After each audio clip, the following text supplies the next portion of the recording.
And don't be nervous. Okay? Okay. So today's a little different. Yeah? Yeah, today's a little different. I have a guest in the studio. Yay! Okay, don't be. This isn't Jay-Z's podcast. So most people know who you are, but just in case anybody is listening or watching and they don't know who you are, I will introduce you. So we're casual around here. You want some lip gloss? I'll pass, but I Sure. probably will take a drink. You can do that. You can take a drink. I usually put some lip gloss on before we start.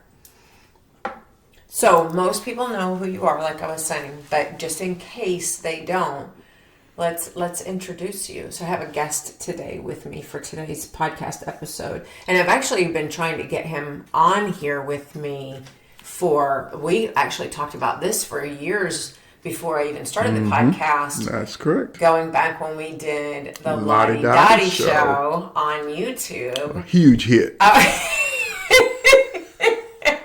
It was, and it was like a top 10 YouTube channel at this time. A cult following. But in all seriousness, people did like it. They did ask us, when we were going to do more of it. Are we going to do a podcast? That kind of thing. And then when we talked about me doing a podcast, which I have wanted to do for years and years, Right.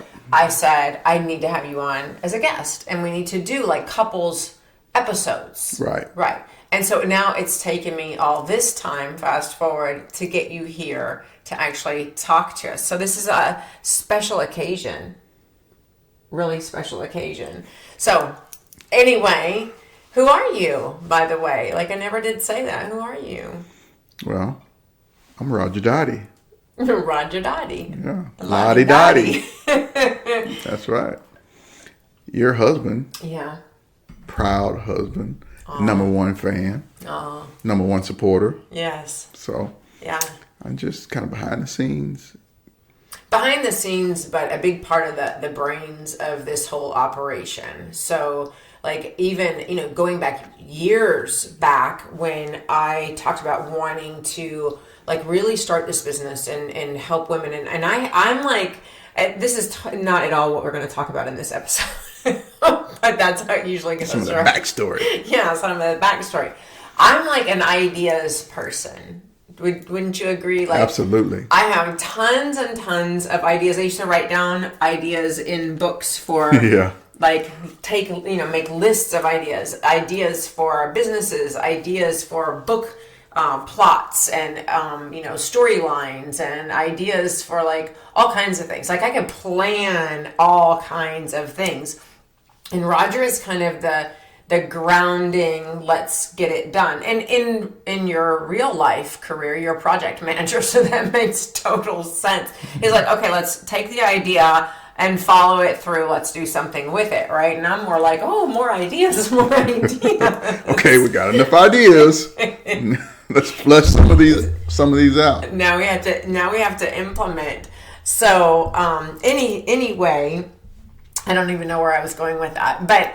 So today we finally got him here. And one of the things I thought would be interesting, because we used to do a lot of like couples kind of talk, right? Like, this isn't our first go around, around the marriage go around. So we did things like around communication. We did things around like how to deal with and manage blended families. And I mean, there were lots of, themes and topics that we discussed like that. And people would say, are you going to do more of those couples conversations? That's an idea. Couples conversations.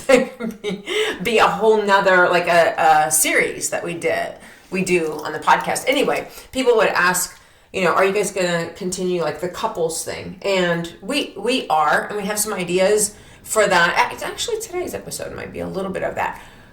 But we have ideas for other kinds. I have ideas for other kinds of episodes that I want him to join me for. And today's episode topic really kind of stems from a lot of the conversations that I have with women and have had for years. And I kind of talked to him about this topic and others But this is something that I think he can really add a lot of value to this topic. And that is, like his perspective, like the whole, and it is, I guess it's a couples topic too, in a lot of ways. It's like, his perspective on this entire journey. So let me kind of give some backstory on that. So I talk with you all the time about the struggles with weight loss and managing menopause, and particularly this stage of life, and all the struggles that we're going through physically, emotionally, psychologically, career-wise, like everything, like this transition into middle age, if you will. I guess we are middle-aged. But I talk with you guys about that all the time, and a recurring theme or a pattern of struggle and a topic of conversation that comes up a lot is he just doesn't understand. And the he being your partner, your husband, your boyfriend, your long-term life partner, whatever status, legal status he might occupy. There is this concern that he doesn't understand. And not understanding can mean a lot of different things, and it can come out in a lot of different ways, right? But let's just kind of get to the point. A lot of it has to do with frustration that we as women feel for the men in our lives not really being able to comprehend how internally complicated this journey of like feeling good in your own skin can be, right? Okay. And I often tell women, when I'm talking to you guys, I often say he's never going to get it. Like, they're wired differently, right? They don't look in the mirror, and this is a joke I commonly use. I don't know if you've heard me say this, Roger, but like I say, men can gain 20, 30 pounds as they get older, and they can look in the mirror and still go, ugh, I'm sexy. She still wants me. I still got it. Whether their guts hanging over their pants and their shirts like super tight across their beer belly or whatever, they still think that they're hot and sexy and every woman wants them. And we don't think like that. It's not true, for one thing, but what is in your mind is what is reality, right? That's right. Your truth. Exactly. And that is far from how our brain and emotions operate. And so number one, he's never going to really understand. So it's not about making him understand. The conversation I want to have with you today is like, what is it? Like, from your perspective, what is it? And give people some tips from the man's perspective, the male perspective. Give women some tips on, and he's yawning. Like, I'm talking and he's yawning. Is this not typical? Give us some tips on how to best handle these conversations, how to best help him to understand your side of it, even though he can't like really get it. Right. And what's the best way to go about that so we don't come off like we're nagging and we don't get resentful, or we don't like continue to get frustrated with you more simple beings. Is that a deal? Can you help us? I can do my level best. Can you help us with that? Okay, so why don't we kind of start with going back to when we were first together. We were late 20s, early 30s, like around 30-ish. I'm a little older than he is, not by a lot, but so we were right around that 30 mark. And so menopause wasn't like even a thing in life. Consideration even. No, I never even thought about what life would be like when I hit this stage. I guess we thought we'd be 30 forever. No. Yeah. I guess. Not reality, but I think we did feel like we were going to be 30 forever. But at that time, there still was a huge struggle for me with my weight. And let me put a disclaimer on this too. So at that time, Roger was built like, I would tell him all the time, he looked like a Greek god. He had the like V lines and the like big, the big muscles and very little body fat. You were like hot. Were you aware of how smoking your body was at the time? Yeah, I wouldn't have called it hot or smoking, but I thought I was in pretty good shape. Yeah, because I was always very thin growing up. But at that time, I kind of started gaining a little weight, and so packing on the muscle. You gained weight, but it was muscle weight. So he was fine. Let's put it that way. He was fine, but in all seriousness, you never had a weight problem. You never had. You couldn't even gain weight, even when I tried. Yeah. So he did not have any understanding of that perspective of looking at yourself and feeling fat or struggling with your weight, like going on diets. That was never even a part of your experience.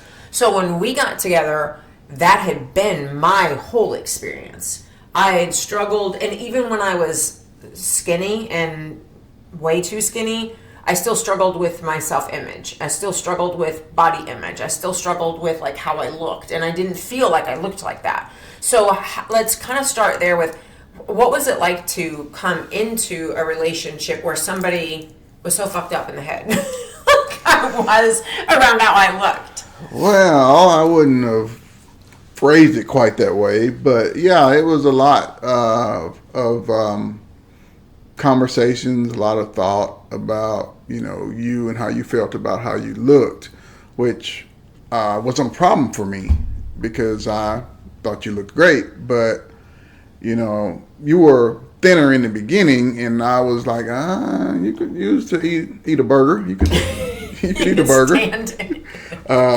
But I mean, even then, you were in your head were too big, and I'm just like, no, we need to gain some weight.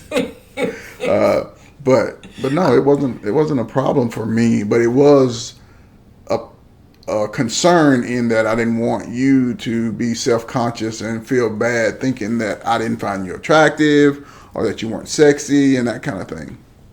Yeah, I'm looking to make sure he's on camera over here still. So, but was that like, was it hard for you to, did it occupy mental space for you? Like, was it hard for you to understand, or was it did it complicate us? Or, like, I'm trying to get a sense of. I think it was a minor complication to us. It did occupy mental space because it was something that we had a number of conversations about on a regular basis, and and so oftentimes those conversations, the complications part of it was when we would delve into it and you would start comparing yourself and say, hey, do I look like this or that, her, or how am I bigger than her, or is she, smaller than me, or whatever the case may be. And then we kind of start getting into that, and I'm like, I don't want to have these conversations because they never end well. Yeah, that's true. And so early on, I think there was always this like difficulty to it was difficult to understand like what was going on in my head around what was my physical being. Yeah. And I think it was a two-part, because I think it was one, gauging your I'm gonna tear this up before it's over. Gauging where you are mentally versus reality, but two, then also getting my thoughts on where you were to be able to gauge. You know what I'm saying? Me, like right. Yeah. So you could see where my thoughts were on where you were. Yeah, and I think that's a really valid point, and a point that needs to be made too, because when we're constantly asking them like what they think of, it's almost like it feels like a test, doesn't it? Right. It definitely feels like a test. Yeah. And I can see like that's a stressor. And I think, the point is, even though, that was a long time ago, this is a lot of us who've been in relationships for a very long time. So his perspective is compounded. Like, when you say, well, he doesn't understand how I feel, I think we need to take a step back and see that his perspective is also like, a lot of times it's like years of experience with dealing with this with us, right? Yes. So how, what is it, if I answer this way, what does it mean? Because, she used to test me over this. And so it can be, I think, it can be, not to defend men, trust me, I'm not defending them, but to be fair, that can be a difficult position for you guys to be put in. Right. When you feel like, I don't, like these are trick questions. I don't know what the right answer is here, and if I answer wrong, like I could be in the shit house. Like I don't or I could hurt feelings, but you don't want to, like, some people don't have a problem embellishing, but I don't. I like to be honest, and I choose the way I phrase things, but I still like to be honest so that, one, I feel good about, what I'm saying, but then two, I feel like that helps you be able to trust that I'm giving you my true feelings. Wow. Yeah. So you think a lot more about this than I would have thought that you did. I don't know if that's super common. Probably not. Like, would you, because I'm a higher level. Oh, Lord. Okay. So you see what I'm dealing with, right? Like, you see what I'm dealing with. But I don't know that that's common. I think after years of people like him feeling like he's tested, he might just kind of get sick of it and be like really brutally honest and be like, okay, you're fat and you look fat to me.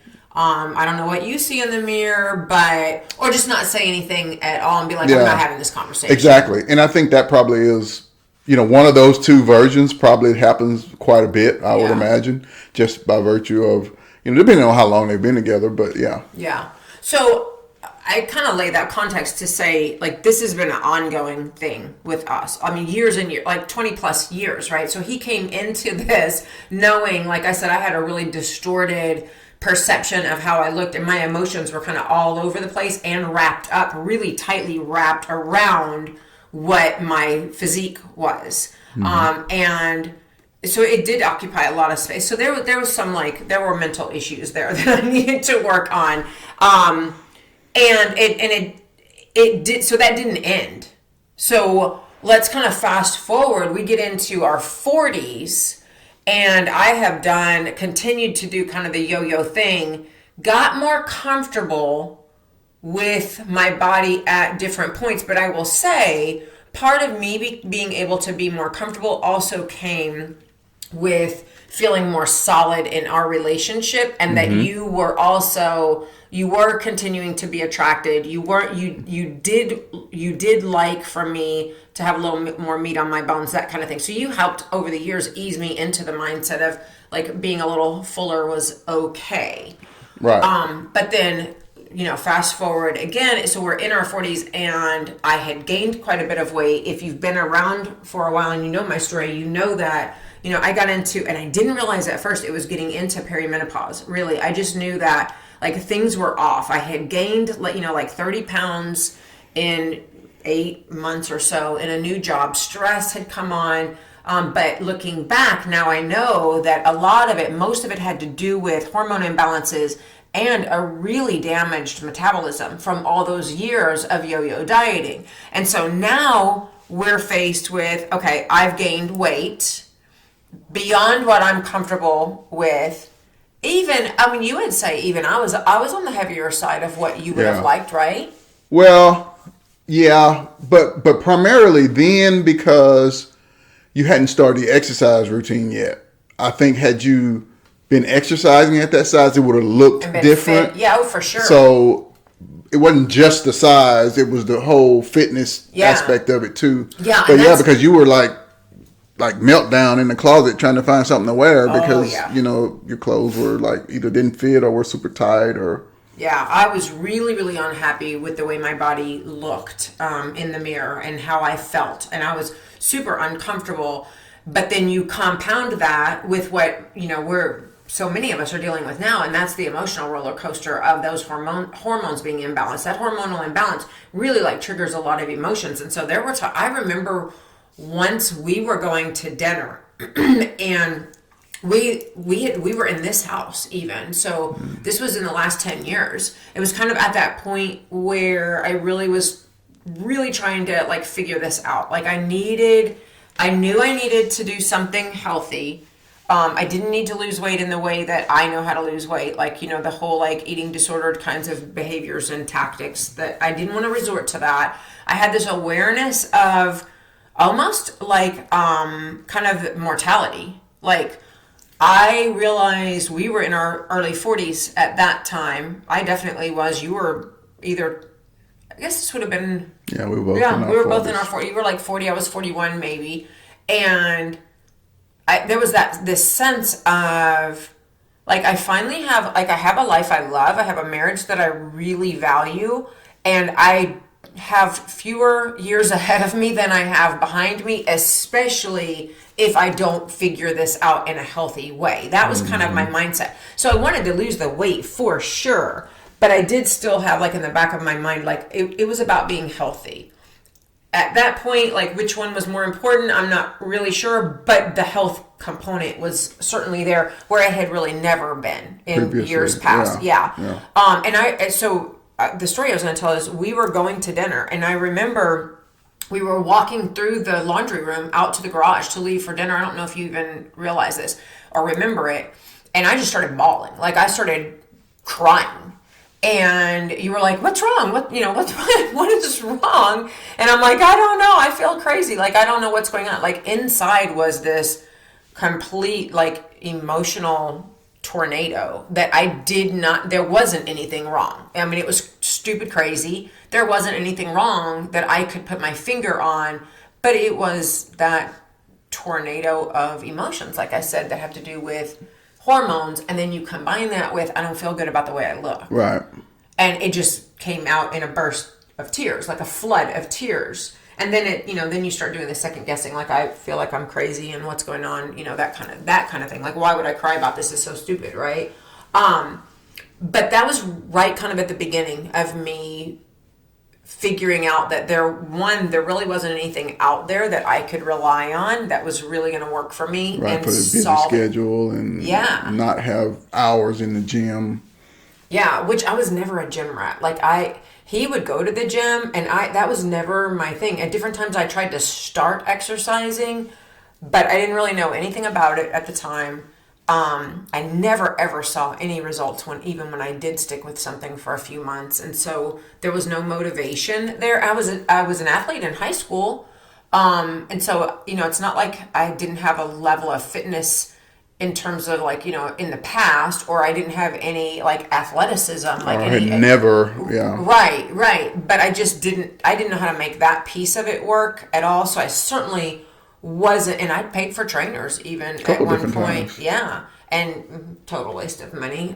They didn't really do anything for me either. But anyway, I knew that wasn't going to be the solution for me. I wasn't interested in, at that time, I wasn't interested in like exercise for all of its benefits other than losing weight. Right.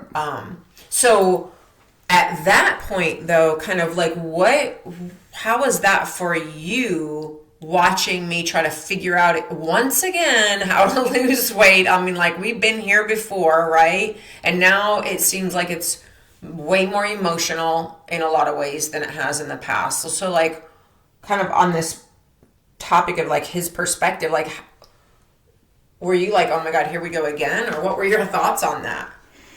I think partially, here we go again, but I think even more so concerned with, we're down the road further. You are heavier than you have been since we've been together. And just kind of, not from necessarily a mortality perspective, but just kind of a mental health and confidence kind of perspective, worried and concerned about you, because I could see the toll that it was taking, and just kind of the wave of sadness that it was creating around you, and that's not really you. That wasn't the lively, funny, kind of outgoing you that you were kind of turning into because of all the issues related around, how you felt and, the menopausal type stuff. Yeah. Well, and about that. So like, what were your thoughts on it? Like the whole menopausal stuff? Like, was that just, oh my God, I don't know anything about that? Was that something that you felt like you had a little bit of an understanding of? No, I didn't have an understanding of it. I mean, I knew it was a thing. I knew it happened. I knew about the only thing I knew about it was like the hot flashes and maybe mood swings. That was pretty much kind of it. Yeah. Just like, Well, and I can only imagine that makes it even more concerning in the sense that you really don't know a lot about it, and now here it is. It's like a part of our life, right? Huge part. Yeah, and because I don't know anything about it, like how serious is that? What can it like? What can almost like a fear of the unknown in a sense, I guess. Right. Well, and especially when like you say, you had gotten larger and were feeling bad. And so, the concern of, okay, where does this stop? I mean, how far does this go? Or what if she doesn't get a hold of this or grasp of this? What does that mean? And then we're here now, but if this keeps going this direction, then, what does that mean? How does that affect us? Yeah, and I think, that's fair. How does that affect us? So let's just say it. Like, I think for men, particularly at that stage, how does this affect us also means, like, what does this mean for in the bedroom? Well, yes, definitely. But also, at least in my case anyway, it was more about us relationship wise, because I feel like we were very close and we've always had good conversations and just the tension and then the kind of withdrawnness versus, the angst of, different things going on and just putting us in a not so normal mood or kind of not cohabitation, but I mean, we didn't as a couple. We didn't just like vibe like we always vibe together. So because you were together. That all so much space was being taken up. Mental space and concern and absolutely, like it made me really unhappy. And part of what complicates it, I think, for us is, when we're in roles professionally and even in our personal lives outside of this very, very personal component, when we're in roles where we're leaders, where we have advanced positions in our careers, whether that be in the private or public sector, but we may have like staff who reports to us, or we may have front-facing kinds of businesses or front-facing kinds of positions where our role is to interact with a lot of people on a daily basis. I think it makes it even more difficult because, one, you have this external expectation on you to handle a lot, like handle a lot emotionally, handle a lot physically, handle a lot of responsibility, and be able to do that without being moody, without being emotional. With a smile on your face. Absolutely. Being the leader, the one that people, look to and go to for advice. And so internally, you're a freaking wreck. But externally, you've got to continue to put the face on the front, the mask of I have my shit together. And for me, and I think a lot of you, that contradiction, that dichotomy is really, really hard. It just adds another layer of emotional complexity to all of this, because it's now I feel like a fraud. Now I feel like an imposter. Yeah, for sure. I would have to go to work and paint this smile on my face. And I knew I had been, like you said, in a meltdown in the closet 2 hours before while I was getting ready for work, trying to put on clothes. But they're seeing me stand up there in my suit and pretend that everything is okay, and on this, it's always okay, right? And I think and still being there for all of them in the ways that you always had been, not just the boss, but the true leader.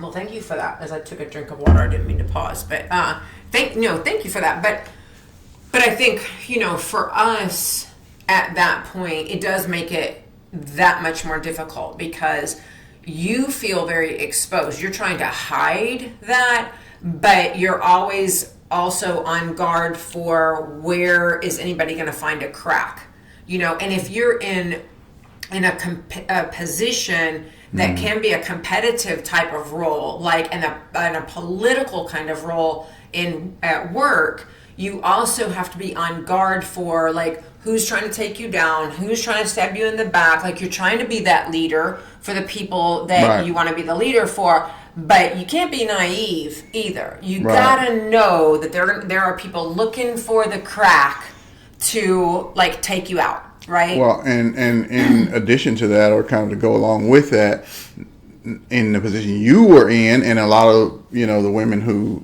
are in your audience are probably in was a male dominated workplace, working for a male, for or right alongside, or for and working right alongside, because though like you said, the cracks, the weaknesses, and if you don't have the greatest of bosses, that can really be even way more stress added to the situation. For sure. And we should do episodes that talk specifically about like around that whole topic, like being at work, working for a male boss who may feel threatened by your intelligence, your leadership, so I mean that's a whole nother discussion. But I think those are all layers of complication for what's going on in this relationship piece when, we're feeling like we know something's going on here. And at that time I'd never even had my hormones tested. Right. I just started to figure out like there's something more. This is not just about calories in, calories out. This is not just about eating less and exercising more. Way more complicated than that. And I had tried too. Like I had tried on my own, like I had in the past. I'd always been able to cut back food, and drop weight. I didn't do it effectively and didn't keep it off for a long time, but I'd done the yo-yo thing and that worked for me. At this point that we're talking about, the yo-yo thing didn't work. I mean, I might get a pound or two off, but what I saw was a change in my body composition too, like you were talking about. Like it was that I wasn't fit, I wasn't healthy, and and people probably, you if you follow me, you've seen photos of around this time that I've shared where like I was like jiggly and fat in the middle, and it seemed to be like more so that way, right? Like through the middle, butt, hips, very, like I knew even the fat weight that I was carrying was a different fat weight. Like it was fattier. It was uglier. It was jigglier. It was not the 20 something who's overweight and it's got, you're more firm. Right. It was more it was starting to look like the older lady fat. I don't know how to describe it other than that. So that made me feel even worse about how my body looked at that weight, because I'd been at that weight before, but it felt worse. I felt like I looked worse. My confidence was taking a hit that I couldn't afford in the role that I had professionally. And so let's kind of move, fast forward from there even. I started figuring some things out, losing some weight, kind of getting into, feeling better, but kind of speak to that too, because so often, and this is part of why I wanted you to talk about this, so often when I talk to women, what they tell me is they have all these pains, emotional and physical pains around the weight, right? Like I've got to do something, nothing is working, I feel horrible, like all the things are there, and all the reasons for changing it are there that are good reasons. Yes, I want to look good in my clothes. I want to feel comfortable and confident in my clothes, but I also want to be around to, watch my kids get married, play with my grandkids, or even they already have grandkids. It's like, I want to have a happy, active life. We're looking toward retirement in 10 years or so. So all the things are there. And then they talk about sexy time. Oh yeah. Sexy time. Like you tell me, and I'll, you don't have to admit it, but you tell me all the time that a big reason that you want to get healthy and you want to lose the weight is because you have no libido anymore and you want sex. You had an active sex life and now you don't. And all the complications around that too, which could be a whole nother episode. I'm just coming up with all kinds of episodes that we could do together. But nonetheless, then it comes the but. But he won't understand. But he thinks I could just Google it and figure it out. But he won't tell me that I can do something. I can do this. If they're talking to me about, if you're in a conversation with me about my 12-week program specifically, I hear this a lot. But I shouldn't or I can't because he's not going to be okay with me spending this money, for example. And I think that, clearly that's frustrating for me to hear you when you're talking to me say that, because I feel bad for you. I feel sad for you, but I wanted you to speak to where does that come from? What is it that you're thinking as a man? What are you thinking to have that, hold that perspective? And what can we, what's the best thing we can do to help? Because there are so many women listening to this right now who are in that position. Well, I think one of the things right off the bat is you should be talking. I mean, I know you don't maybe want to like espouse all your feelings, but you should at least talk enough that, you know, your significant other knows that you have some really, you know, strong concerns about, you know, your health, fitness, and, you know, whether it be menopausal stuff too, but at least about getting in better shape and getting healthier and living a better lifestyle, because these things are kind of weighing on you. Now, that's not like one conversation. I mean, that's, you know, multiple conversations over time. And also, I think the other issue is you have to be willing to like expose your past attempts and be honest about those. Now, in some cases, it may be that it was, you know, like the product or the workout that just really wasn't effective. But then you also have to be realistic about those times where, no, it was you. You just didn't put in the work. You didn't stick with it. You spent the money to do it, that's fair. But you didn't stick with it. Because, like, from my perspective is, okay, if you're trying something and you think it's going to work and it seems realistic and it seems like, you know, there's testimonials or there's other, you know, proof that supposedly this works, and you give it a try and it doesn't work for you, but you did what you were supposed to do, that's a totally different thing. And I think from my perspective, I would be a little bit more willing to buy into the next thing if that's the case. But if that's the case, let me interrupt you there. So if that's the case in the sense that I say I come to you and I say, like, I know that this other thing that I did before would have worked if I'd have put in the work, like, own the fact that you didn't put the effort in, or you're saying share why this isn't that thing. Because, like, if you work with me, you're not buying product. Right. So that, let's, you know, be super clear about that. Right. But a lot of women who work with me have tried every pill product, you know, like hocus pocus BS. And so the more of those things that you've tried, the more that you got to overcome. And I want to go back to that question. It's both. It's like A, part B, because part of it is, okay, would it have worked if I did it? Because it could have been that I did it and it just didn't work. Yeah, a lot of it. Or it could have been I did it and it really didn't work that well, but I didn't really commit to it and stick with it. Yeah. So both of those, I think you have to, you know, be honest about and address.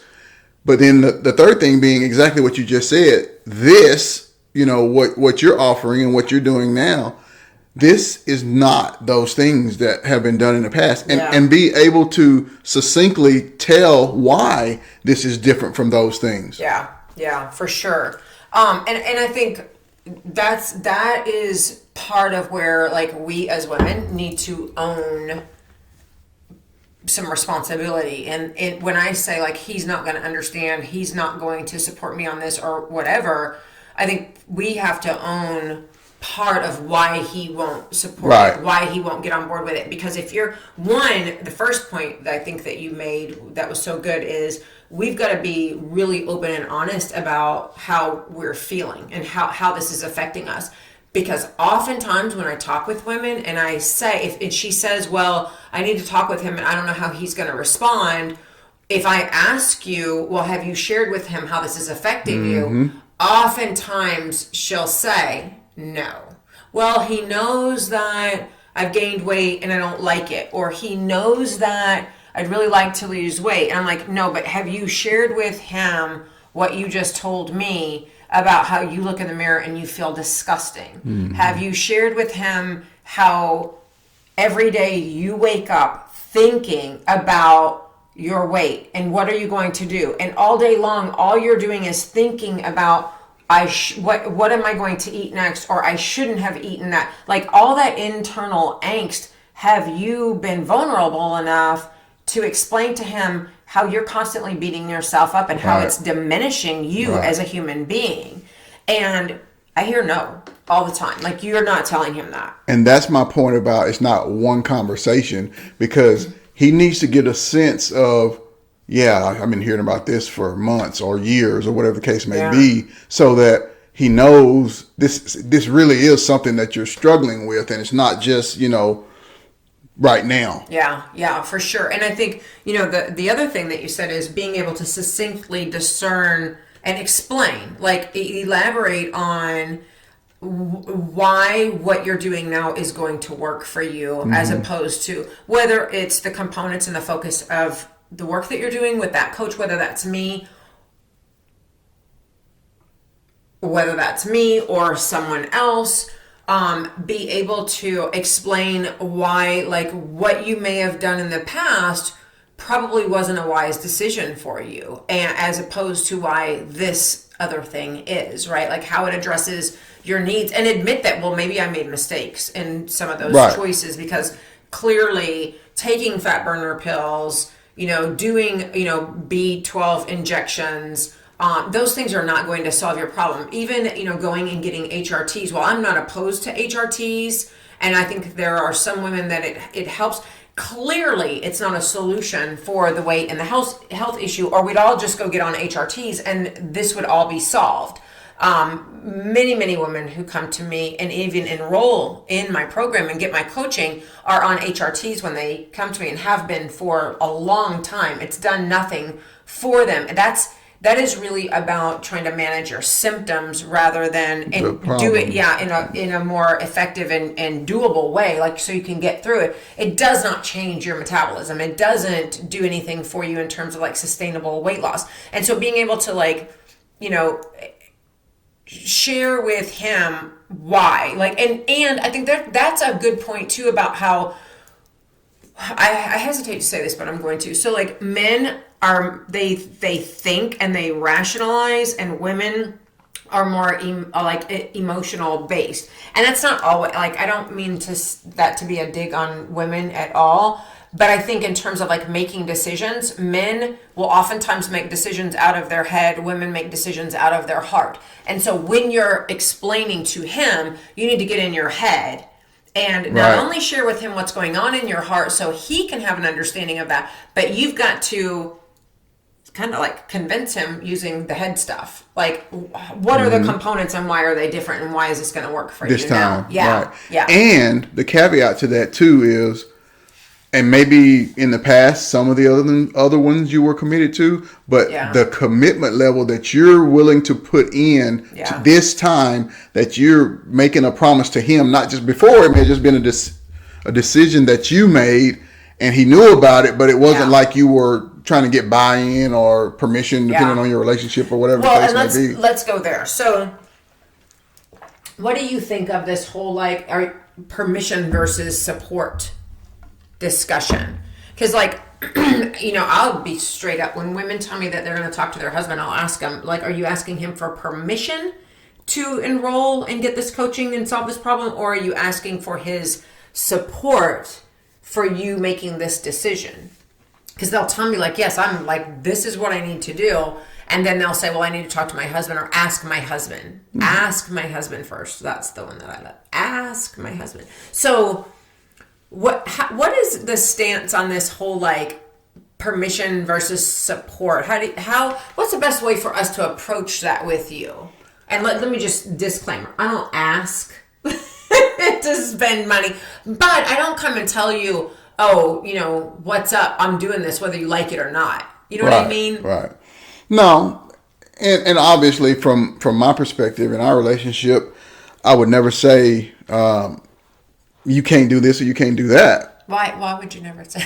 Because you're your own person. You work. You bring in an income. I'm not the boss of you. Yeah. And so you're not my daddy. And sometimes I didn't listen to. But anyway, so it's like, I would have my stance and I would say, I don't think that is a good reason, and this is why. Mm-hmm. And it may be because it's just timing, or it may be because I don't think it's a good reason, period. But the other thing is that I think in our situation and with you, if I were to tell you, no, you can't do something, that would just be making you want to do it even more. So it really wouldn't work to my benefit. But I think another component, and so like the group that you deal with, your clients, your client base, your soulmate clients, they wouldn't fall into this particular category generally, but some might. That some of the women that you help might be in a situation where the only way that I would see that it might be okay for him to say no is if he's the sole breadwinner and and they may be doing well, but he's the sole breadwinner and she's not contributing any income to it, and she just decides that she's going to do it, and he may oppose in that sense. I think that's a more delicate conversation. Not that he should say no, but I'm thinking in that situation, that would be the only situation where I think he would have a little bit more right to say, hey, over the financial part of it. Yeah, and we could talk about this all day long, but I'm just going to throw out there too. If she's not working outside the home, she's working inside the home. And True. She has. At this stage, if you've been together for all these years and you've raised kids and your choice as in that partnership, in that marriage, your choice was that she would not work outside the home because she was taking care of the home, she was taking care of the children or whatever. She might not be getting a paycheck from somebody else, but she's earning, because he may be bringing literally the money in from outside, but I still have an issue with saying she's not bringing in money because he needs to pay her then. It depends. He needs to be giving her a monthly. Well, maybe, but that's what I'm saying. It depends on the actual situation, because it could be that they may not have kids. That's true. Or they may have not been together that long. So I'm just saying in that particular, it's a very low. And those are fewer rare, and farther. I guess. Fewer and farther instances, I think, and particularly with the women that I talk to. You guys, that's exactly. Not really That's why I started there. Yeah, because you guys are.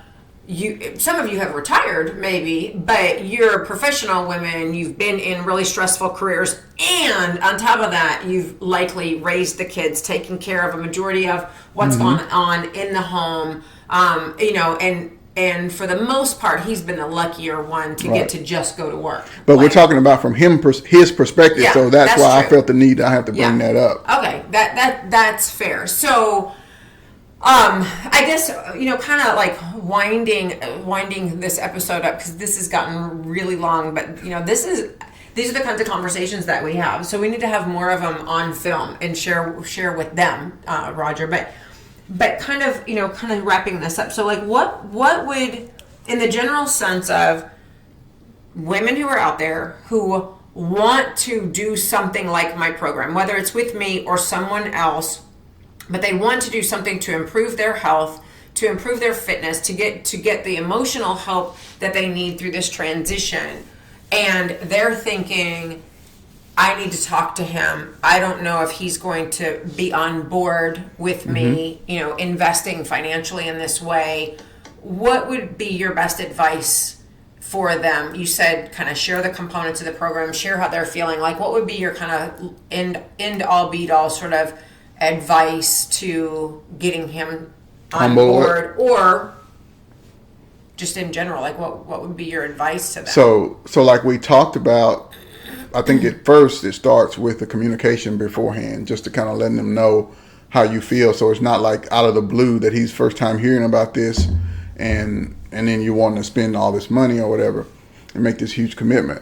I think that's part of it. I think the other part is, putting together almost like a presentation or sales pitch. Oh. You wouldn't do it that way. You wouldn't, do a PowerPoint, but maybe put some thought together about how you're going to approach all the stuff that we talked about, so that you are prepared and you're less emotional and just having an emotional conversation, but you're having more of a fact-based, kind of almost a sales pitch kind of scenario where you're giving the benefits, you're giving the positive things that it's going to bring to you, but then also and to him too.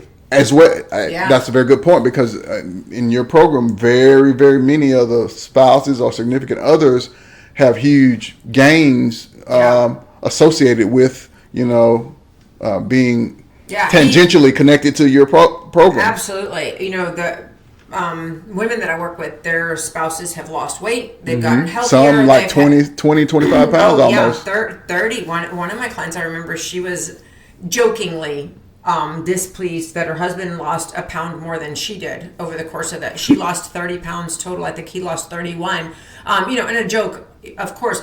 But not just in a physical way, because sometimes women will say, like, my husband doesn't lose weight, and I mean, doesn't need to lose weight, and that's great. Everybody can get healthier, and a lot of the times the men, even if they don't need to lose weight, I'll hear things like, well, my husband went to the doctor and his cholesterol level was normal again, and the doctor's like, what are you doing? Or some of them even work out with them. Yeah, absolutely. But outside the physical, I think another draw for him is and when you're like putting the sales pitch together, like you're talking to him about, like, think about like what it is that's going to convince him to support you in this way. Again, because I'm going to stay away from telling you yes, because I still stand on firmly on the fact that you're not asking for permission. You should be asking for his support. Or you've got other issues in your relationship. True. But you have to think about what is it that he's going to get out of it. And the physical part of it, some men would be good with that and like value that. But really, what are the things he's going to value in the sense of you making this change? And a couple of things that come to mind for me, and you tell me if I'm wrong or add to this, certainly, but a big one is going to be your relationship's going to be healthier. He's going to feel like it's less of a stress or a strain or whatever, any kind of negative feelings that he might be having, like, because you're unhappy all the time. If the wife ain't happy, life ain't happy, right? So, like, whatever that looks like for you in your relationship, whether it's because you're just sad and you're unhappy about your body and that just comes across in the way that you guys interact, or down and dirty bottom line is he's not, what was that? He ain't getting any because you're not feeling comfortable and confident in your body, or your libido is low, or you just don't want to, you're too tired, whatever it is. You fix all of that and the likelihood is your libido is going to come back and he's going to be getting some more of it than he has. And that, I mean, we joke about that, but that is seriously, that can be a real motivator for him being supportive, right? And there are other parts to this too. I mean, if he, women will tell me my husband is supportive, and generally they are. The clients that I work with, the women I work with, they have supportive husbands. It's just that they don't understand. They really don't understand how to be supportive. They don't know what, in this instance, what supportive actually means and looks like. And we've got to help you to understand. And what am I getting out of this? Everybody is selfish. Like, every human being is selfish. Yep. So you've got to share with him, like, here's what you're getting in this deal, right? And if he's getting more in the bedroom, oh my gosh, what guy wouldn't, like, for what I charge for my coaching, to be really honest, is very inexpensive compared to what other coaches charge. Right. And if you just put a dollar amount on him getting more sex, would that be worth it to you? That would be definitely worth it. Any final words you want to throw in here? No, I just think that, the communication and in every aspect of relationships, I think that communication piece, and I think we communicate well. I mean, I think we communicate probably a lot better than most people. I don't mean to brag, but I just think that's the case. But I think you've got to put the communication work in, and it may not be that, it may be more than just about this. You may have to, like, start talking a little bit more if you don't already talk just about other stuff, and yeah, for sure, because some people, I think, maybe just kind of talk in passing. So live together as roommates. Kind of cohabitate. And there's another whole series that we could do on, couples couples therapy, because it's easy to get into that kind of mode, especially after years, right? So, well, thank you so much for being here and talking about this. I know you're very welcome. I don't mind dropping some knowledge. It's so stupid. And he's being really nonchalant about this now, but I know he was nervous about actually being recorded and us having, but once he gets into it, he loosens up. And so this is only the first of many. We rambled quite a bit today. We gave a little backstory to it at the beginning, so that took. We did, and we'll tighten up the conversations and make them a little more succinct. But you guys let me know if you want to hear more of Roger on the podcast. Loddy Doddy, we like to potty. We don't. And I will use that to convince him to record with me more often. So thank you guys for listening, and especially if you hung in here for this whole thing today. And so I will meet you right back here next time. Peace.